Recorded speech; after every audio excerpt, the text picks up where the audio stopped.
ধরে নেওয়া হয় বাংলাদেশে অন্তত 1.5 থেকে 2 কোটি মানুষ ডায়াবেটিসে আক্রান্ত। যদিও কেউ কেউ বলার চেষ্টা করেন এটি 3 কোটির কাছাকাছি, যদিও সঠিক পরিসংখ্যান আমাদের কাছে নেই। কিন্তু এই অতি পরিচিত রোগটি নিয়েও আমাদের অনেক অজানা বিষয় এখনও আছে। হরমোন রোগের অনেক বিষয় আমরা জানি না। এই নানা বিষয়ে আমরা কথা বলবো।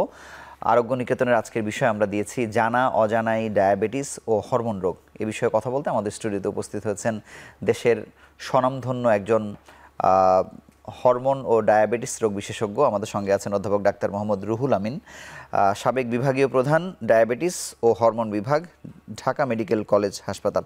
আপনাকে স্বাগত জানাচ্ছি আমাদের অনুষ্ঠানে। Thank you. অনুষ্ঠান শুরুর আগে আপনাদের জানিয়ে দিতে চাই আমাদের এই অনুষ্ঠানটি সহযোগিতা করছে এসকে ফার্মাসিউটিক্যালস লিমিটেড। স্যার, আমি শুরুতে আপনার কাছে জানতে চাই যে ডায়াবেটিসের প্রেক্ষাপটটা এই 24-এর বাংলাদেশে, এখন তো আমরা 25-এ চলে এসেছি, এখন কি অবস্থায় আছে? যেমন আমরা আগে বলতাম যে অর্ধেক মানুষই জানে না, বা এটি 3 কোটি ছাড়িয়ে গেছে। আপনাদেরই মতো চিকিৎসক যারা কেউ কেউ দাবি করছেন, আসলে পরিস্থিতিটা কীরকম? হ্যাঁ, আপনি আসলে ঠিকই বলছেন যে এমন এক সময় ছিল যে ডায়াবেটিস থাকলেও অনেকেই জানতো না, কিন্তু এই ডিজিটাল যুগে বিশেষ করে এখন প্রত্যন্ত এলাকায় এই যে কিছু ডিজিটাল মেশিন, আমরা যেগুলি ফিঙ্গার প্রিক করে আমরা ব্লাড সুগার দেখি, এই মেশিন অ্যাভেলেবল হওয়াতে এখন আমরা বলতে পারি, আমাদের যদিও সেরকম কোনো পরিসংখ্যান নাই, আমরা বলতে পারি প্রায় 90% লোক এখন ডায়াগনোসিসের ভিতর চলে আসছে। হয়তো কেউ নতুন করে ডায়াবেটিসে আক্রান্ত হচ্ছে, তারা জানে না, কিন্তু যে কোনো সমস্যা হলেই এখন ডায়াবেটিস পরীক্ষা একটা কমন হয়ে গেছে, যার ফলে এটা রুটিন চেক আপের ভিতর পড়ে যাওয়াতে এখন ডায়াবেটিস আর আগের মতো সেই 3 ভাগ ডায়াগনোসিস হয়েছে, 3 ভাগ চিকিৎসা চলছে, তার ভিতরে 3 ভাগ জানেই না, এইরকম সেই পরিবেশ আর নাই। এমনও তো অনেকে আছে যে ডায়াবেটিস হয়নি কিন্তু বারবার পরীক্ষা করছেন, দেখছেন হয়েছে কিনা, এমন ঘটনা তো এখন এরকম তো অহরহ হচ্ছে।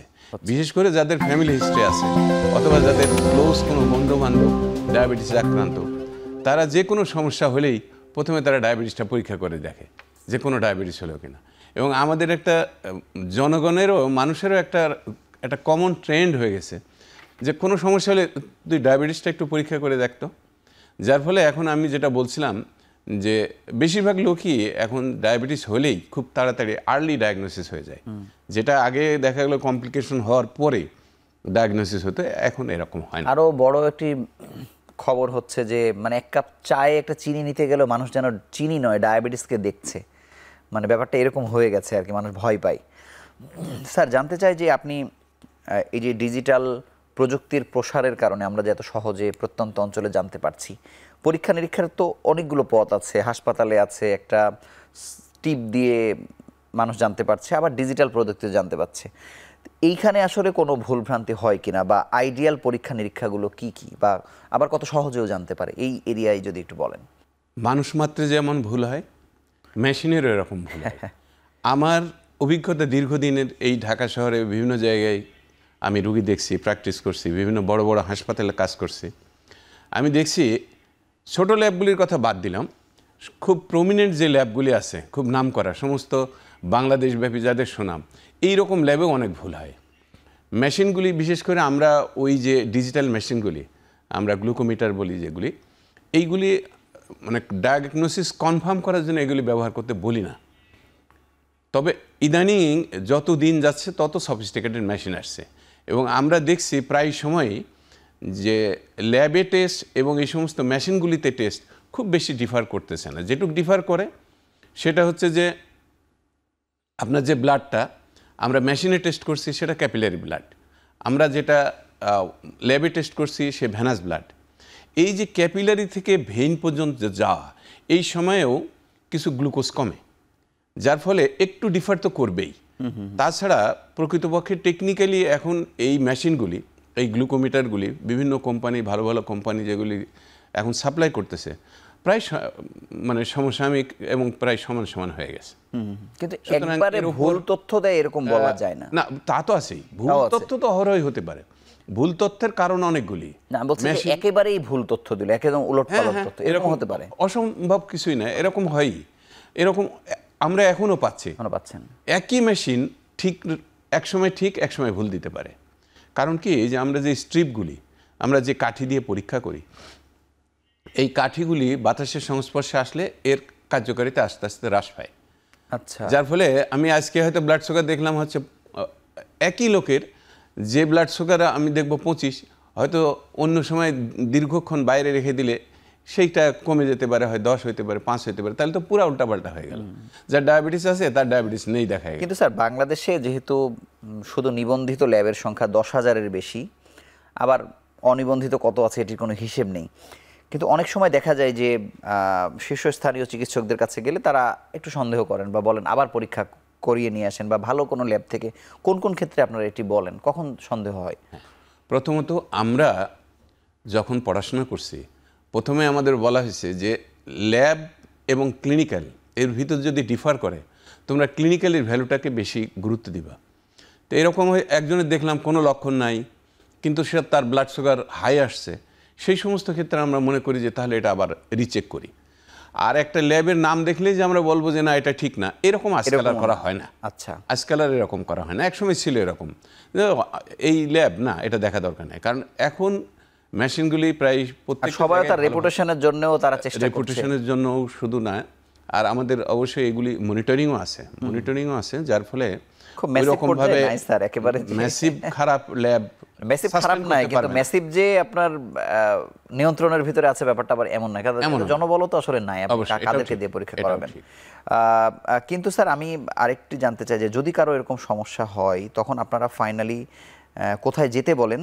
বা আপনি একটা খুব সুন্দর বিষয় বলেছেন যে ল্যাব এবং ক্লিনিক, এই দুটো বিষয়ের পার্থক্য যদি জনসাধারণকে আপনি একটু বুঝিয়ে বলেন। ল্যাব বলতে আমরা সচরাচর বলতে চাচ্ছি যারা শুধু পরীক্ষা নিরীক্ষা করছে, যারা পরীক্ষা করে। আচ্ছা, আর ক্লিনিকগুলি যারা নিজেদের ল্যাবও আছে, তাদের হাসপাতাল সার্ভিসও আছে। এখন আপনি যদি বলেন যে আমরা এরকম সন্দেহ হলে কোথায় পাঠাই, তাহলে তো কোনো প্রতিষ্ঠানের নাম করতে হবে। তো এটা তো আমার মনে হয় যে না, নাম তো অবশ্যই আমরা করতে বলছি না, মানে আমরা যাচ্ছি যে যেখানে একটু বড় পরিসরে সার্ভিস আছে। জি, আমরা যে সমস্ত জায়গায় টারশিয়ারি হসপিটাল আছে, টারশিয়ারি সেবা আছে, মেডিকেল কলেজ বা বড় বড় হাসপাতালগুলি, সেই সমস্ত জায়গা বলি যে আপনি এখান থেকে একটু করায় আসেন, তো এইভাবে বল যখন সন্দেহ হয়। স্যার ডায়াবেটিসের সঙ্গে একেবারে ওতপ্রোতভাবে জড়িত হরমোনের যে সমস্যা, এই হরমোনকে ঘিরে আসলে কত ধরনের রোগ হতে পারে, সেগুলো আসলে কি কি? আসলে দেহের ভিতরে মানে প্রত্যেকটা কাজেই হরমোনের ভূমিকা আছে, সুতরাং প্রত্যেকটা রোগই হরমোন কোনো না কোনোভাবে জড়িত। এমনকি আমরা যে নিউরোলজিক্যাল যে সমস্যাগুলি বলি, এই নার্ভ সেলগুলিও কিন্তু হরমোনের মাধ্যমে কাজ করে, তাদেরও যে সমস্ত সিক্রিশন আছে এগুলি হরমোন, এক ধরনের হরমোনই। তো ডায়াবেটিস এবং হরমোন এর অনেক জায়গায় আছে যে হরমোনের আধিক্য দেখা দিলে ডায়াবেটিস দেখা যায়, বিশেষ করে থাইরয়েড হরমোন, তারপরে গ্রোথ হরমোন, তারপরে স্টেরয়েড হরমোন। স্টেরয়েড হরমোনে ব্লাড সুগার বাড়ে, এটা তো অহরহই হচ্ছে।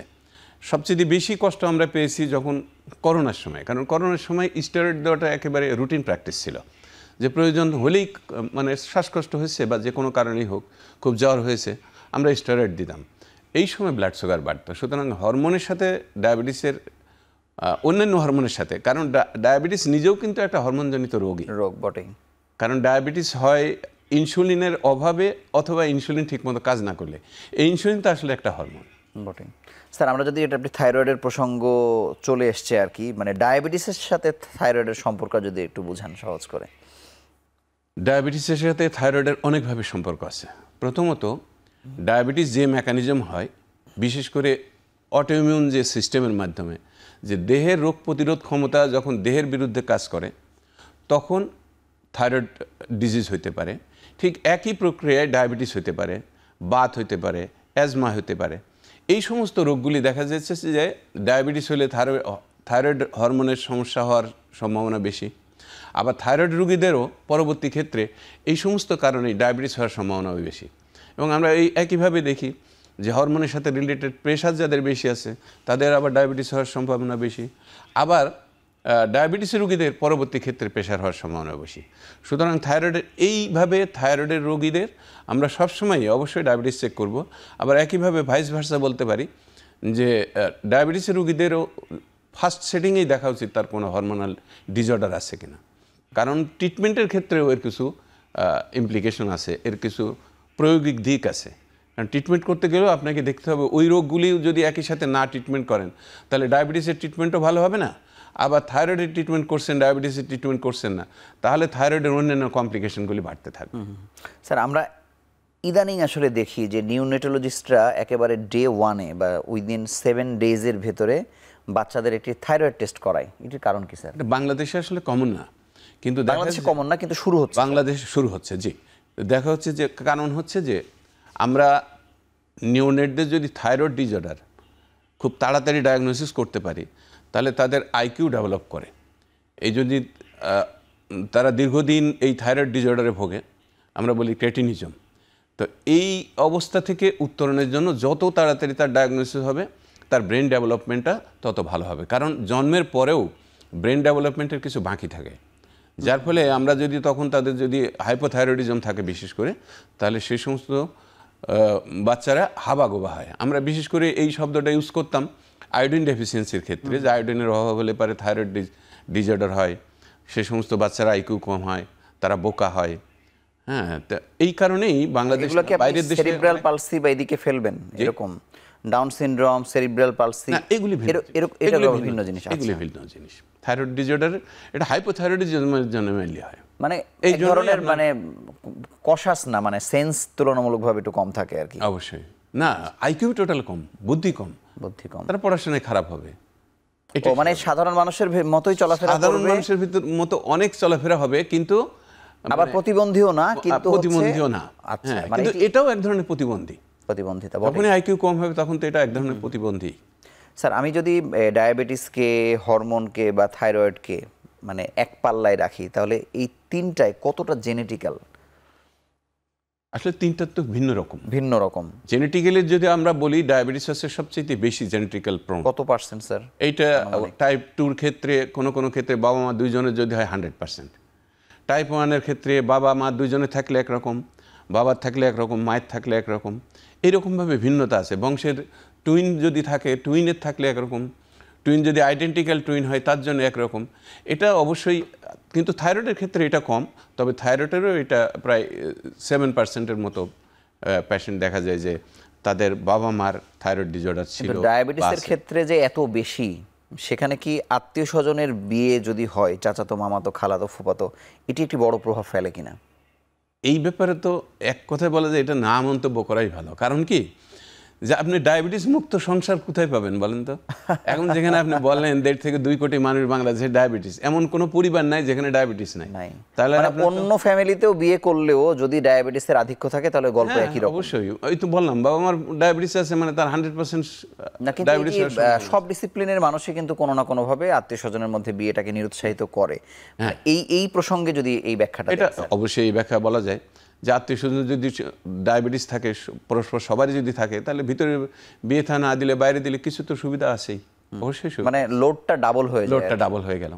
স্যার আমরা একটু চিকিৎসার প্রসঙ্গে আসি, যে ডায়াবেটিসের ক্ষেত্রে চিকিৎসাটা আসলে কোথায় থেকে শুরু হয়, কোন স্টেজে, কি রকম, যদি একটু বলেন।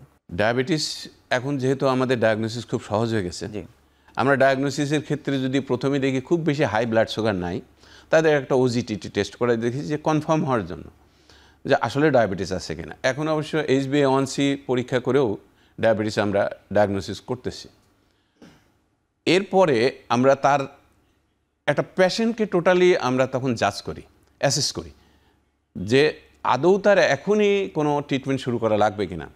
শুধু তার লাইফস্টাইল মডিফিকেশন, বিশেষ করে তার এক্সারসাইজ, ডায়েট, তার ডিসিপ্লিন, স্লিপ, এই সমস্ত জিনিস যদি মেনটেন করে তার ব্লাড সুগার মেনটেন করা যায়, কমানো যায়, তাহলে পরে সেই দিকেই প্রথমে দৃষ্টি দেওয়া হয়। তার কোনো নির্দিষ্ট ডেট নাই, 1 মাস করবেন না, 2 মাস করবেন, 3 মাস করবেন। এই ক্ষেত্রে আপনাকে সোশ্যাল স্ট্রাকচার জানতে হবে যে এই মানুষটা আমি যদি এখন তার ডায়াবেটিসের চিকিৎসা না দিয়ে ছেড়ে দিই, সে হয়তো 5 মাস আর পরীক্ষাই করবে না। এই এক ধরনের লোক আছে। আবার কেউ আছে যে মোটামুটি সিনসিয়ার, আমি যদি বলি 1 মাস পরে, ঠিকই 30 দিন পরেই করে আসবে। এই সমস্ত জিনিস অ্যাসেস করে তারপরে আমরা চিকিৎসা শুরু করি।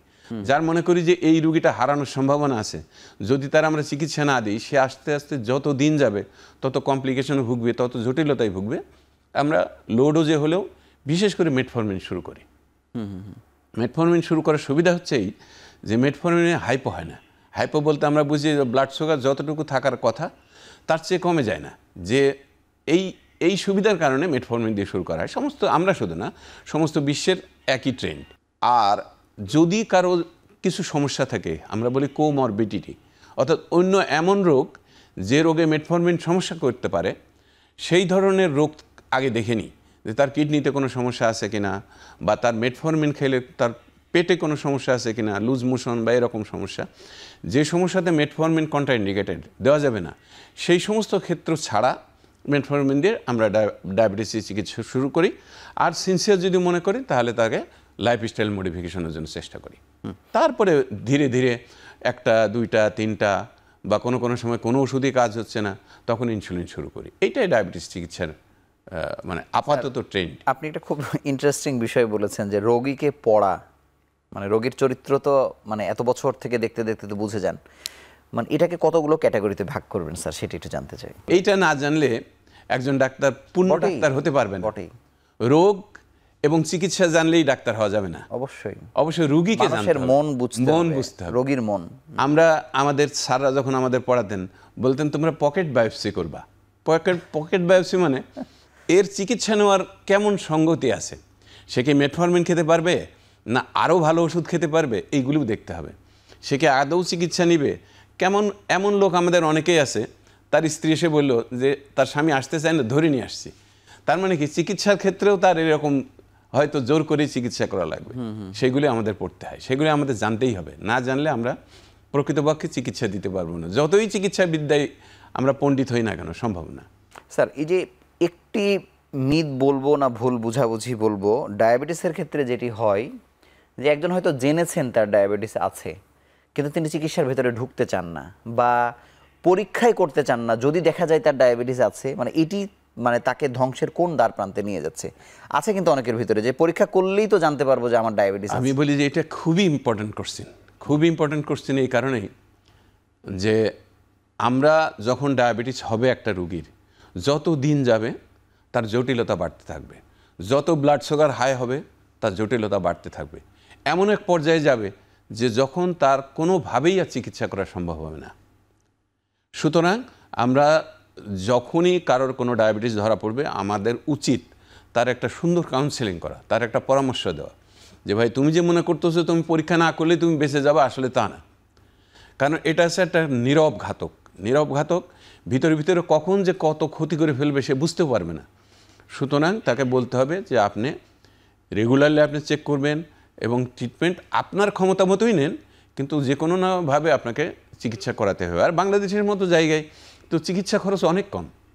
অবশ্যই, বিশেষ করে এখানে সরকারিভাবে এখন বিভিন্ন মানে আমি বলবো যে উপজেলা লেভেল শুধু না, গ্রাম অঞ্চল পর্যন্ত এখন ডায়াবেটিসের ওষুধ দেওয়া হয় বিভিন্ন কমিউনিটি ক্লিনিকের মাধ্যমে। এরপরে আর মানুষকে ডায়াবেটিসের মানে কেন তারা চিকিৎসা করবে না, এটা তো বোধগম্য নয়। স্যার, আপনাকে অসংখ্য ধন্যবাদ। আমরা ছোট্ট একটি বিরতি নিয়ে আলোচনায় ফিরছি।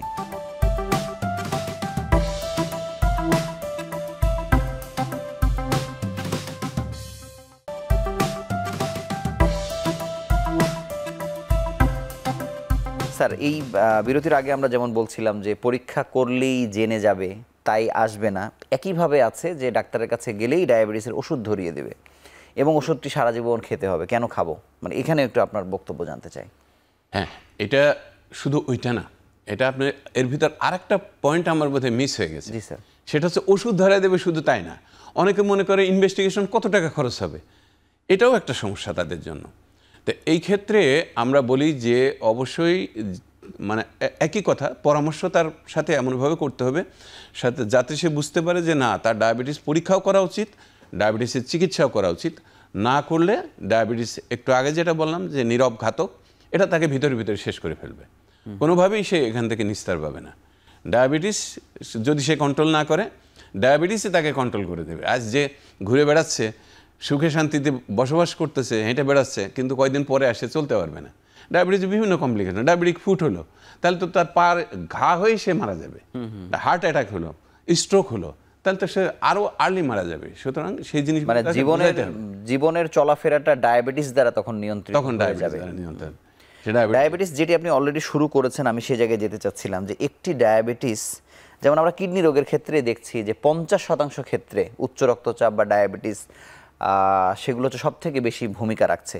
মানে ডায়াবেটিস আরও কত জায়গাতে আঘাত হানতে পারে এবং কত দ্রুত একটা মানুষকে একেবারে অচল করে দিতে পারে, বিছনায় শুয়ে দিতে পারে। আপনি যেটা বলছিলেন, এই যে কিডনি ডিজিজ এবং ডায়াবেটিসের যে সম্পর্কটা, এটা দিন দিন বাড়ছে। আমরা যখন স্টুডেন্ট ছিলাম তখন দেখা গেল আমাদের বলা হতো যে ডায়াবেটিসের কারণে কিডনি ডিজিজ হয়তো 16 থেকে 19% হয় কি 20% হয়। এখন আপনি বলেন 50%। হয়তো আগামী দিনগুলিতে ডায়াবেটিস যেভাবে বাড়ছে, এই ডায়াবেটিসের যে মহামারী আকার ধারণ করতেছে, আগামী দিনগুলিতে হয়তো দেখা গেল 70 কি 80% লোকই হবে ডায়াবেটিক কিডনি ডিজিজ। কিডনি ছাড়া ওই যে বললাম চোখের সমস্যা করতে পারে, হার্টের সমস্যা করতে পারে, রেটিনোপ্যাথি একটা কমন সমস্যা হয়ে গেছে। আগে তো চোখের সমস্যা বেশিরভাগ হতে হয়তো ভিটামিন এর অভাবে, কিন্তু এখন দেখবেন যে চোখের সমস্যাও এরকম এই যে রেটিনোপ্যাথি যেগুলি বলছি আমরা, এগুলি বেশিরভাগ ক্ষেত্রে হচ্ছে ডায়াবেটিসের কারণে। দীর্ঘমেয়াদী ডায়াবেটিস আছে, ঠিকমতো কন্ট্রোল করে না, ডাক্তারের কাছে যায় না, দেখায় না। যে সমস্ত এখন আর্লি খুব সুন্দর সুন্দর ট্রিটমেন্ট আসছে, বিশেষ করে লেজার থেরাপি বা যে গ্রোথ ফ্যাক্টর কিছু ইনজেকশন দেয় চোখের ভিতরে, এইগুলি দিলে পারে আর্লি দিলে পারে চোখটা ভালো থাকে। আর যদি আপনি দেখেন 3-4 বছর কি 7-8 বছর দীর্ঘমেয়াদী ব্লাড সুগার হাই হয়ে আছে, এগুলি কোনো ব্যবস্থা নেয় নাই, আলটিমেটলি সে অন্ধ হয়ে যাবে। স্যার, ডায়াবেটিসের যে আমরা একটা প্যারামিটার বলি, যে আমরা 6, 7, 8 নানানভাবে আসলে বলি, 18, 20, মানে কোন জায়গাতে আসলে মানে ওই অবস্থায় আমার সবগুলো অঙ্গকেই সে আঘাত হানতে পারে, ওই পর্যায়টা কোন পর্যায়ে?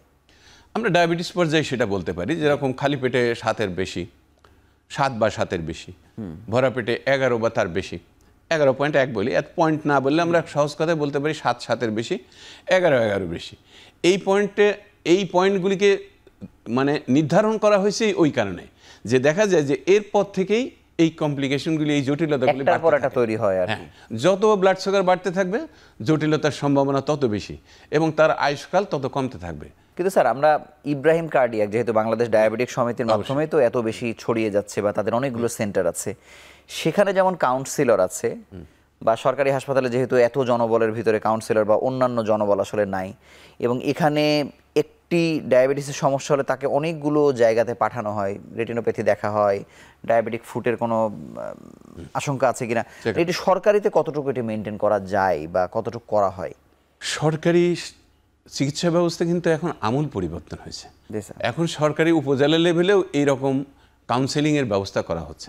হ্যাঁ, ওদের যে ব্লাড প্রেশার দেখা, ডায়াবেটিস মাপা, কাউন্সেলিং করা, এরকম একটা কর্নার তৈরি করা হয়েছে বিভিন্ন জায়গায়। সুতরাং সরকারিভাবেও এইগুলি এখন এক সময় ছিল যে আমাদের বারডেম বা ইব্রাহিম কার্ডিয়াক ভিত্তিক বলছেন, আমরা মেনলি বলি বারডেম নেতৃত্ব দিয়েছে, এখনও দিচ্ছে। কিন্তু এখন বাংলাদেশে আগে শতকরা হয়তো 50-60% ওখানে চিকিৎসা হতো, এখন টোটালি ওরকম না। এখন বাংলাদেশে ডায়াবেটিসের চিকিৎসা হয়তো বারডেম বা বারডেম কেন্দ্রিক, তারা 20 থেকে 30%-এর বেশি না। কারণ রোগী যত বেড়েছে তারা তো লোড নেওয়ার ক্যাপাসিটি আছে আর কি। না, সরকার যত সহজে পারে, একটা বেসরকারি প্রতিষ্ঠান, প্রাইভেট প্রতিষ্ঠান, সেখানে সরকারের অনুদান আছে, কিন্তু সেভাবে তো তারা পারবে না। স্যার, এখানে ডায়াবেটিস রোগীদের যদি আপনি সুখবর দিতে চান, যে একটি ডায়াবেটিস রোগী তো ওষুধও ফ্রি পাচ্ছে। মানে সরকারিতে কি কি ওষুধ তারা ফ্রি পায়? উনি তো খালি একটা হয়তো 50 টাকায় বা 10 টাকায়, আমি জানি না, মানে একটা পরীক্ষা করেই তো ওষুধও তো ফ্রি পেতে পারছে। মানে সেটা কি কি পায়? মানে গভর্নমেন্ট তো একটা কর্নারও করেছে আলাদা। হ্যাঁ, এইটা হচ্ছে আপনার ফ্রি মেইনলি পায় মেটফরমিন এবং গ্লিক্লাজাইড। এই দুইটা ওষুধই যথেষ্ট ডায়াবেটিস, বিশেষ করে শতকরা 70 থেকে 80% লোকের কিন্তু এই ওষুধ দিয়েই। এটা যদি তাকে কিনতে হতো তাহলে কত টাকা দিয়ে এক মাসে তার কত খরচ হতো যদি তাকে কিনতে হতো? এখন যখন কেনা হয় তখন তো আমরা আরও বেশি সফিস্টিকেটেড ড্রাগ প্রেসক্রাইব করি, তাই না? একটা মানুষের 2-3 হাজার টাকা মাসে খরচ হতো, সেটা গভর্নমেন্ট দিচ্ছে। সেটা গভর্নমেন্ট হাসপাতালে গেলে হয়তো তার যাতায়াত খরচ বা ওটা দিয়ে মাসে 200-300 টাকার বেশি হওয়ার কথা না। যেখানে 2-3 হাজার, কোনো কোনো ক্ষেত্রে দেখা যায় 7-8 হাজার, 10 হাজার, আরও বেশিও আছে। মাসে 1 লাখ খরচ করে ডায়াবেটিসের পিছনে, এরকম লোক অনেক আছে। স্যার, একটি বিষয় আপনি প্রসঙ্গক্রমে বলছিলেন যে আমরা তো সব রোগের ক্ষেত্রে, অসংক্রামক ব্যাধির ক্ষেত্রে আমরা আসলে লাইফস্টাইল মডিফিকেশনকে এখন সব থেকে সামনে আনি। মানে একটি পরিমিত ঘুম বা কখন থেকে কখন ঘুমানোর বিষয়, মানে এটি কিভাবে একেবারে নীরবে ডায়াবেটিস, হরমোনাল সমস্যা বা থাইরয়েড এগুলোকেও নিয়ন্ত্রণ করে? ঘুমের বিষয়টি যদি একটু বলেন। আমাদের যখন স্ট্রেস বাড়ে, স্ট্রেস বাড়লে স্ট্রেস হরমোন তৈরি হয়। স্ট্রেস হরমোনের ভিতরে স্টেরয়েড আছে, অ্যাড্রেনালিন আছে, নর অ্যাড্রেনালিন আছে, এরকম অনেক কিছু আছে। এই স্ট্রেস হরমোন কিন্তু আমাদের ডায়াবেটিস বাড়ায়। আমি আপনাকে বলছিলাম প্রথম দিকে যে করোনার সময় আমরা যে স্টেরয়েড দিতাম তাতে ডায়াবেটিস বাড়তো। তো এরকম স্ট্রেস হরমোনগুলি ডায়াবেটিস বাড়ায়। সুতরাং আমরা যদি পরিমিত ঘুম না দিই, আমরা যদি না ঘুমাই, তাহলে অবশ্যই আমাদের ডায়াবেটিস আনকন্ট্রোল হয়ে যেতে পারে। সুতরাং টেনশন ফ্রি একটা লাইফ, স্ট্রেস ফ্রি একটা লাইফ ডায়াবেটিস কন্ট্রোলের জন্য একটা সত্য। আচ্ছা, এটা মানতে হবে। অন্যান্য লাইফ স্টাইল মডিফিকেশনের মতো আমাদের ঘুমটাকেও চিন্তা করতে হবে যে যাতে আমরা পরিমাণ মতো ঘুমাই। টাইম সবসময় ঠিক করা দরকার নাই। একজন হয়তো রাতে কাজ করে, সে দিনে ঘুমাক, যে দিনে কাজ করে সে রাতে ঘুমাক, কিন্তু তার একটা নির্দিষ্ট, বিশেষ করে আমরা বলি 7 থেকে 8 ঘন্টা তার ঘুমানো উচিত। একটা সুস্থ মানুষ। কিন্তু আমরা যে স্যার বলি যে 11টা থেকে ঘুমালে বেশি ভালো বা 10:30 এরকম একটা টাইম বলার না, চেষ্টা করি, এরকম কোনো টাইম সবার জন্য না। সবার জন্য না। সবার জন্য না, কারণ অনেকেই আছে, বললাম না, যে হয়তো নাইট গেটে চাকরি করে, সে তো সারা রাত জেগে থাকে। যে আপনাদের ডাক্তার অধ্যাপক কামরুল ইসলাম সারা জীবন উনি রাতে সার্জারি করেন। আচ্ছা, উনি রাতে সার্জারি করি, আমরা তো রাতে ডিউটি করছি না। অনেকে আপনারা আমরা তো রাতে ডিউটি নিয়মিতভাবে যারা করছে তাদের কি হয়? তাদের তো সুতরাং ঘুমের একটা টাইম আছে, এই টাইমটুকু তার মেনটেন করছে। স্যার, আমি আরেকটা বিষয় একটু মাথায় আসলো, এভাবে কি বলা যায় যে ডায়াবেটিস আসলে 1 বছরে বা বাংলাদেশে হয়তো পরিসংখ্যান সেভাবে থাকার কথা না, মানে কত মানুষের প্রাণ কাটছে এটি যেমন, আবার কত মানুষের আয়ুষ্কাল কমিয়ে দিচ্ছে, এরকম কোনো বিষয় ইন্টারন্যাশনালি কি আছে কিনা বা এরকম কোনো গবেষণা এসছে কিনা? আছে যে হয়তো 8 মিনিটে একটা লোক মারা যাচ্ছে, কি 8 সেকেন্ডে একটা লোক মারা যাচ্ছে, এইরকম বিভিন্ন গবেষণা। আয়ুষ্কাল তো অবশ্যই কমাচ্ছে, আয়ুষ্কাল কমে, তারপরে তার বিভিন্ন জটিলতা বাড়ে। আমরা যেটা বলি কোয়ালিটি অফ লাইফ, মানে যে জীবনের একটা কোয়ালিটি থাকতে হবে। আমি সুখে থাকলাম না দুঃখে থাকলাম, এই যে কোয়ালিটি অফ লাইফ নষ্ট করে দেয়। আমি যদি বলি যে হ্যাঁ আমি মোটামুটি ভালো আছি, আমি যদি এটারে 1 বা 0 লেভেলে ধরি, তাহলে ডায়াবেটিস এটা মাইনাস শুরু করে। যত ডায়াবেটিসের কমপ্লিকেশন বাড়তে থাকবে, সে মনে করবে, এমন লোক আছে মনে করে যে যদি আমার আজকেই মৃত্যু হতো বোধহয় আমি সবচেয়ে সুখে হতাম। সুতরাং ডায়াবেটিস মানুষের এই ইয়েটা কমায় দেয়, কোয়ালিটি অফ লাইফ যেটা বলি আমরা, যে জীবনের সৌন্দর্যটা কমায় দেয়।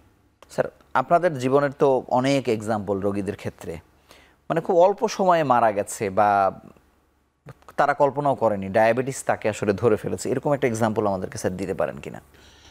অল্প সময় যদি বলেন যে ডায়াবেটিস না জেনে মারা গেছে, আমি জানাও জানতে চাই, না জানাও জানতে চাই। জানা না জানা দুইটার ভিন্নতা আছে। যেরকম ডায়াবেটিক কিটোঅ্যাসিডোসিস হয়েছে, সে জানে না, সেটা হাসপাতালে ভর্তি হয়েছে, মারা গেছে, এরকম একটা হতে পারে। আর যদি ডায়াবেটিস যারা চিকিৎসা নিচ্ছে তাদের হাইপোতে মারা গেছে, সে জানলই না যে তার হাইপো হয়েছে, রাত্রে ডায়াবেটিসের ওষুধ খেয়ে সে শুয়ে আছে বা ইঞ্জেকশন নিয়ে আসে, সে এইটা বলি আমরা যে আনঅ্যাওয়ারনেস, যেটা যে সে বুঝতেও পারে না তার কখন হাইপো হয়েছে। আমরা তো হাইপো হইলে ক্ষুধা লাগে, খারাপ লাগে, অস্থির লাগে, গরম লাগে, কিংবা ঘাম হয়, ইত্যাদি হয়। কিন্তু কিছু সমস্যা আছে যে ডায়াবেটিস যাদের দীর্ঘস্থায়ী হয়, তাদের বিশেষ করে অটোনমিক নিউরোপ্যাথি যদি হয়, নার্ভগুলি এই সেন্স আমাকে দেবে যে আমি ক্ষুধার্ত, আমার খাওয়া উচিত, এই নার্ভগুলি যখন নষ্ট হয়ে যায় তখন এই হাইপো অ্যাওয়ারনেসটা নষ্ট হয়ে যায়। তো হাইপো অ্যাওয়ারনেস নষ্ট হলে পরে বিশেষ করে ডায়াবেটিসের রোগীগুলি চিকিৎসা অবস্থায়, এটা আমি বলবো অতি চিকিৎসার কারণে মারা যায়, হঠাৎ করে মারা যায়, এবং তার আত্মীয় স্বজনও বোঝে না যে কী কারণে, দেখলেও সকালবেলা মানে রাত্রে ভালো মানুষ শুয়ে আছে, সকালবেলা মৃত অবস্থায় পাওয়া গেল, এরকম ঘটে, অনেক ঘটে। স্যার, আপনাকে অসংখ্য ধন্যবাদ। আমরা আরও একটি ছোট্ট বিরতি নিয়ে আবার আলোচনায় ফিরছি।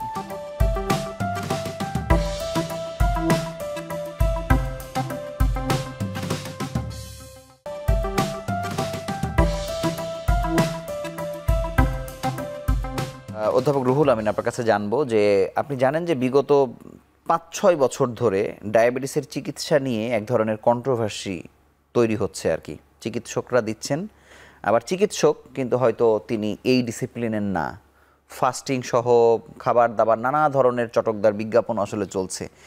মানে যেহেতু ডায়াবেটিস হলে মানুষ সর্বশান্ত হয়ে যায় বা নানান ধরনের বিভ্রান্তির মধ্যে পড়েন, তখন কিন্তু ওনারা তাড়াতাড়ি ভালো করতে গিয়ে অন্য কিছুকে ধরতে যাচ্ছেন। মানে এই জায়গাতে মানুষ বিভ্রান্ত হচ্ছে কিনা, সেই বিভ্রান্তিগুলো কি কি? এই ব্যাপার তো অবশ্যই, যে আপনি যখন যে সুযোগ পায়, আমার শুধু বাংলাদেশ না, সমস্ত বিশ্বই মানুষকে এক্সপ্লয়েট করার চেষ্টা করে, তাদের ক্ষতি করার চেষ্টা করে। ডায়াবেটিস চিকিৎসার ক্ষেত্রে এটা অহরহই হয়ে থাকে। চিকিৎসা শুধু ডায়াবেটিস না, সব চিকিৎসার ক্ষেত্রে এরকম হয়, কিন্তু যেখানে রোগীর ভলিউম বেশি থাকে সেখানে ব্যবসাটা বেশি। সেখানে ব্যবসাটা বেশি আছে। বাংলাদেশে বিভিন্ন ধরনের চিকিৎসা প্রচলিত আছে, অ্যালোপ্যাথি, হোমিওপ্যাথি, আয়ুর্বেদী, আবার কিছু মিক্সচার আছে যে এরা অ্যালোপ্যাথিও না, আয়ুর্বেদেও না, নিজস্ব মতবাদেও কেউ কেউ চিকিৎসা করে। এর ভিতরে কেউ কেউ দেখালো, যেটা আপনি বললেন, চটকদার বিজ্ঞাপন দিয়ে তাদের একটা পরিবেশ তৈরি করছে। তারা হয়তো ফ্রি চিকিৎসা দিতে যেয়ে হাজার হাজার টাকা কোনো না কোনোভাবে তারা নিয়ে ফেলছে। প্রকৃতপক্ষে কোনো কোনো সময় তাদের চিকিৎসা সঠিক লাইনে থাকে, কোনো কোনো সময় থাকে না। কোনো সময় থাকে না এই কারণে, যদি কেউ একজন এক্সপার্ট না হয়, তার যদি বিজ্ঞানভিত্তিক চিকিৎসা না হয়। চিকিৎসা শাস্ত্র তো বিজ্ঞানভিত্তিক, এখানে তো ঝাড়ফুঁকের কোনো জায়গা নাই। এখানে তো কোনো স্পেশাল মতামত, কোনো থিসিস ছাড়া, কোনো আপনি কোনো গবেষণা ছাড়া তো স্পেশাল মতামত। ঝাড়ফুঁক অনেক পরের বিষয়। এমবিবিএস ডিগ্রি করা প্রতিষ্ঠিত বিশ্ববিদ্যালয় থেকে বা মেডিকেল কলেজ থেকে পাশ করেছে, তাদের মধ্যেও তো পার্থক্য হচ্ছে আপনাদের সঙ্গে, হচ্ছে না? মানে এটাও কেন হচ্ছে? সেখানে তো মানুষ তখন কনফিউজ হয়ে যায় আসলে। না, আপনি একটু একটা শর্ট একটা উদাহরণ, যে গুগলে আপনি সবই পাবেন, আপনি কি সবই একসাথে গ্রহণ করতে পারবেন? অবশ্যই না। সুতরাং যারা ডায়াবেটিস চিকিৎসা করছে, তারা ডায়াবেটিসের যত মানে খুঁটিনাটি বিষয় জানবে, ভালো মন্দ জানবে, সবাই তো সেগুলি জানবে না। যার ফলে হয় কি, এমনও দেখা গেছে যে ওষুধগুলি একই গ্রুপের ওষুধ ভিন্ন নামে দিয়ে দিচ্ছে।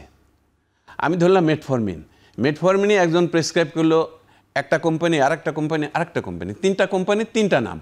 ফলে কি হলো, ওই ওষুধের টক্সিসিটি ডেভেলপ করলো, ওই ওষুধ তখন পরিমাণে বেশি হয়ে গেল। আমার সারাদিনে দেওয়ার কথা 2500, আমি মানে এই কোম্পানি থেকে 2500, ওই কোম্পানি 2500, আর এক কোম্পানি 2500 দিল। তাহলে কি হলো, টোটালি 7500 হয়ে গেল। আমি যেই জায়গাতে আসতে চাই সেটা হচ্ছে যে আপনাদের তো একটা সমিতি আছে বা একটা ফোরাম আছে, যেখানে আপনারা এই যে ডায়াবেটিস বা হরমোন রোগ বিশেষজ্ঞরা সব একসঙ্গে আছেন। যেই বিশৃঙ্খলাগুলো সমাজে তৈরি হচ্ছে বা যেটি আপনি দেখছেন ক্ষতি হচ্ছে, বা এমনও এক্সাম্পল আছে, আমি ইব্রাহিম কার্ডিয়াকে আসলে পেয়েছি, মানে বারডেমে পেয়েছি, যে রোগী মারা গেছে একটা ভুল ট্রিটমেন্ট নিতে নিতে। মানে সেই জায়গাতে আপনাদেরকে সোচ্চার কম হতে দেখা যায়। এটি কেন, বা সোচ্চার কেন হন না, বা এটা কেন মোটা দাগে বলে দেন না যে এরা আসলে ভুল করছে? এটা বলা উচিত কিনা স্যার? সবসময় যে ভুল হয় তাও না, আবার ভুল হলেও অনেক সময় যে ভুল ঢাকার চেষ্টা হয় না সেটাও না। ভুল ঢাকার চেষ্টার অনেকগুলি কারণ থাকতে পারে। প্রথমত, যদি আমরা আমাদের ডাক্তারদের সম্পর্কে একটা ব্যাড ইম্প্যাক্ট মানুষের ভিতর দিই, তাহলে এই যে আমি মনে করলাম যে 1000-এ একজনের ট্রিটমেন্টটা ঠিক হচ্ছে না, কিন্তু আমি যদি ব্যাড ইম্প্যাক্ট দিই ডাক্তারদের সম্পর্কে, তাহলে পরে দেখা গেলো 1000-এ হয়তো 100 জন চিকিৎসাই গ্রহণ করবে না। যার ফলে আমাদের অবশ্যই ডক্টর সোসাইটিকে সেভ করতে হবে for the sake of the people, মানুষকে বাঁচানোর জন্য। মানুষ যদি ডাক্তারের উপর বিশ্বাস হারায় ফেলে, তাহলে তো সে চিকিৎসা করবে না। সেই একটা আছে। আর আরেকটা হচ্ছে যে কলিগদের সাথে কলিগদের অবশ্যই একটা ভালো ইন্টিমেসি থাকে। আমি অবশ্যই চাইবো না যার সাথে আমি একসাথে করছি, ডাক্তারি পড়াশোনা করছি, ডাক্তারি করছি, চাকরি করছি, তার কোনো ক্ষতি হোক, এটা আমি চাইবো না। সুতরাং এটাও একটা ব্যাপার আছে, বায়াসনেসের একটা ব্যাপার আছে এটা। আর কোনো কোনো ক্ষেত্রে হয়তো সত্যিকার অর্থেই এটা কোনো ভুল সে করে নাই, কিন্তু কোনো একটা লোক ষড়যন্ত্র করে তাকে ফাঁসানোর চেষ্টা করছে, সেটা হয়। সেই সমস্ত ক্ষেত্রেও তো আমাদের তাদের প্রোটেকশন দিতে হবে। সুতরাং আপনি যেটা বলছেন, আপনার কথাটা যেরকম সত্য, আবার 100% সত্য, এটাও আমি ধরবো না। স্যার, আমি আরেকটি বিষয় জানতে চাই যে ডায়াবেটিসের বিশেষজ্ঞ এখন কত হয়েছে আমি জানি না, এটা 300 না 500, আমার কাছে সঠিক পরিসংখ্যান আপনি ভালো জানবেন। কিন্তু অবশ্যই সব রোগীরা তো প্রথম দফাতেই তো একজন ডায়াবেটিস বিশেষজ্ঞকে পাচ্ছেন না, তিনি মেডিসিনের কাছে যাচ্ছেন বা অন্য কারো না কারো কাছে যাচ্ছেন, যেহেতু বাংলাদেশের জিপি প্র্যাকটিশনার সেভাবে আসলে তৈরি হয়নি। সেক্ষেত্রে অন্য যারাও দেখছেন তাদের সাথে আপনাদের কোনো একটা অ্যাফিলিয়েশন বা হচ্ছে তাদেরকেও মিনিমাম সেন্সগুলো ডেভেলপ করা, সেটিতে কেমন কাজ হচ্ছে? এইখানে আমাদের মেডিকেলের চিকিৎসা ব্যবস্থার একটা দুর্বলতা আছে, বিশাল দুর্বলতা। সেটা হচ্ছে যে ডায়াবেটিসের মতো এত একটা ইম্পর্টেন্ট রোগ, এত একটা কমন রোগ, সেই কমন রোগগুলি মেডিকেল কলেজে সেই রকম গুরুত্ব দিয়ে পড়ানো হচ্ছে না। আচ্ছা, এই ডিজিজটা বিশেষ করে অনেক ক্ষেত্রেই দেখা যাচ্ছে মেডিসিনের স্পেশালিস্ট যারা, তারা হয়তো এই ডিজিজটা পড়াচ্ছেন, কিন্তু ওই মেডিকেল কলেজে ডায়াবেটিস বিশেষজ্ঞ আছে, তাদের এই ক্লাস নেওয়ার সুযোগটা সবসময় দেওয়া হচ্ছে না। এটা তো অনেক বড়।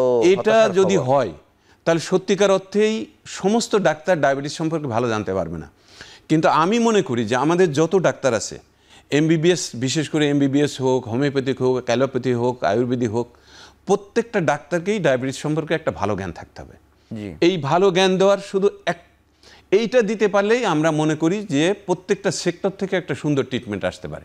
ডায়াবেটিসের ডাক্তার কেন সব ডায়াবেটিস চিকিৎসা করা লাগবে তা তো না। একটা লোক ঠান্ডা কাশি নিয়ে আসছে, আমাদের যখন ডায়াবেটিস হয় তখন তার থেকে আমরা ঠান্ডার জন্য একটা অ্যান্টিহিস্টামিন দিই না?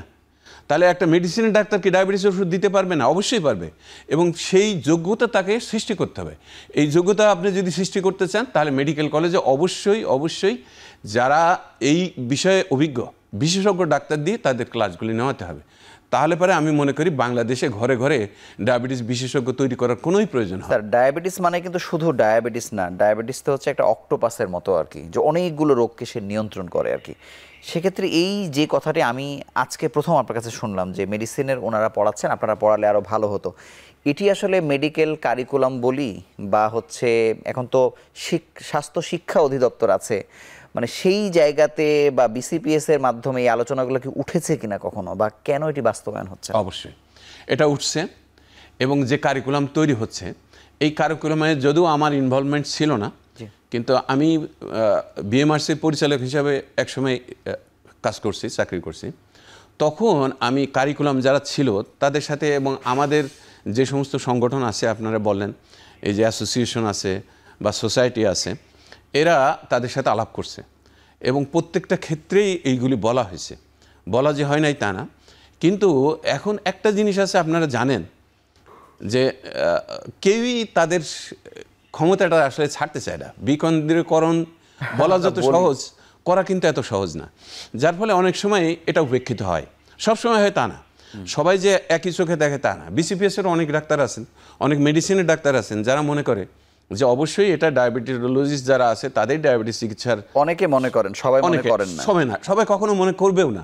যার ফলে হচ্ছে কি, এখন অনেক মেডিকেল কলেজেই এই ক্লাসগুলি পরিমাণ বাড়ানো হয়েছে, এবং এই ক্লাসগুলি এখন ডায়াবেটিস বিশেষজ্ঞরা নিচ্ছে।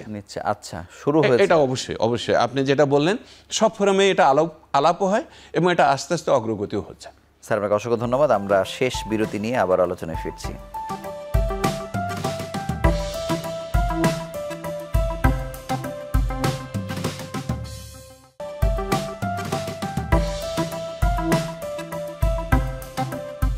স্যার, আমরা আবার সেই পুরনো কথায় একটু ফিরে আসি যে ডায়াবেটিসের এই যে এত আলোচনা, চিকিৎসার আলোচনা, লক্ষণের আলোচনা, নীরব ঘাতক, মানে এখন এই বাস্তবতাতে এসে কোন আলোচনাগুলো বেশি হওয়া উচিত? মানুষদেরকে আমাদের কোন তথ্যগুলো বেশি বেশি প্রচার করা উচিত?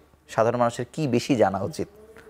এই সম্পর্কে আমাদের একটা টেক্সট বুকের ইংরেজি একটা কবিতা বাংলা করে বলি, যে doctors of the utmost fame were called, but when they came they told as they took their fees there's no cure for this disease.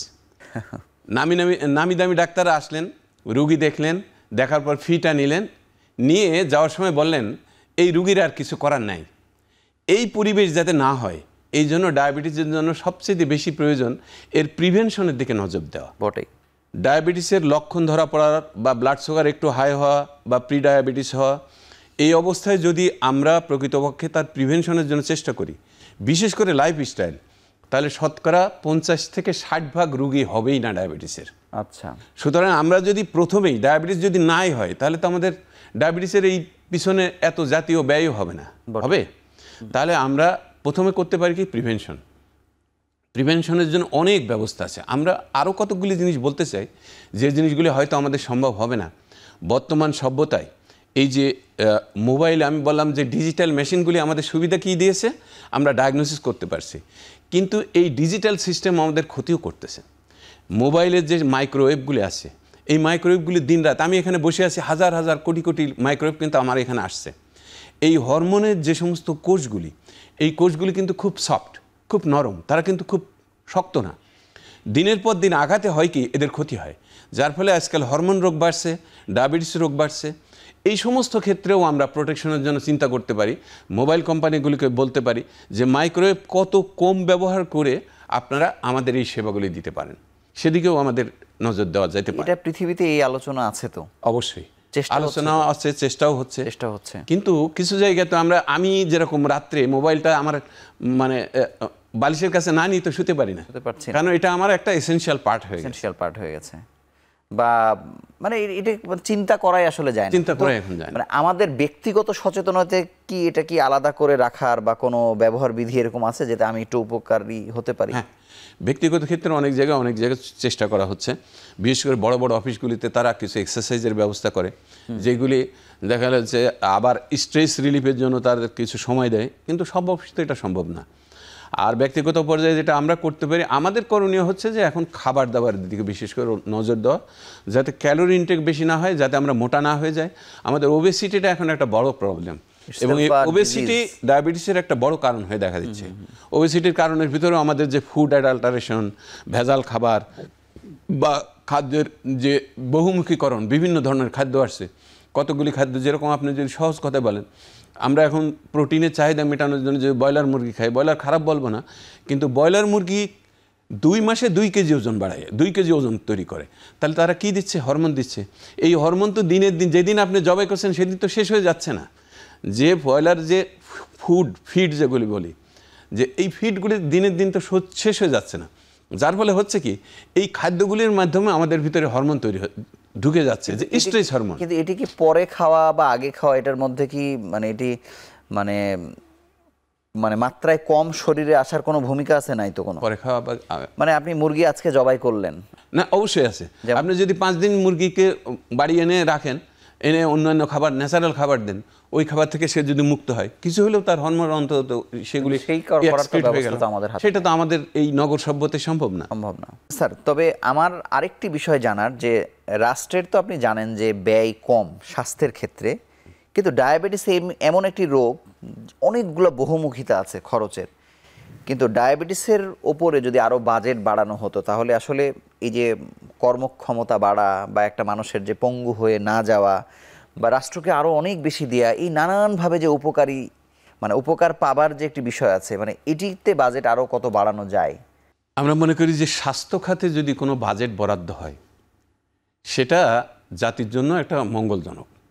কারণ আপনি যদি সুস্থ না থাকেন, তাহলে তো আপনার কর্মঘণ্টা কমে যাবে, আপনি কর্মঘণ্টা কমে যাবে। আবার কি, যে আপনি যদি অসুস্থতার জন্য ওষুধ খেতে হয়, তাও জাতীয় স্বার্থের যে আমাদের অর্থনৈতিক ক্ষতি হবে।